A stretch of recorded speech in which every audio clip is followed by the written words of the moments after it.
கோவையில் இருசக்கர வாகனத்தில் இருக்கை மற்றும் பெட்ரோல் டேங்கில் ரகசிய அறை அமைத்து 56 லட்சம் ஹவாலா பணத்தை கேரளாவுக்கு கடத்திய நபரை போலீசார் கைது செய்து பணத்தை பறிமுதல் செய்தனர்.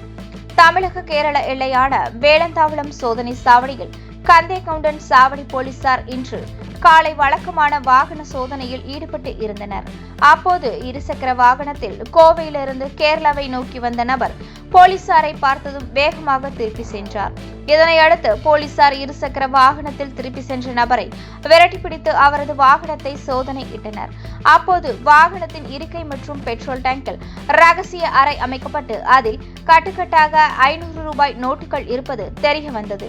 உடனடியாக இருசக்கர வாகனத்தையும் அதை ஓட்டி வந்த கேரள மாநிலம் பெருந்தல்மண்ணா மலப்புரத்தை சேர்ந்த ஷஃபிக் என்பவரையும் சோதனை சாவடிக்கு கொண்டு வந்து விசாரணை மேற்கொண்டனர்.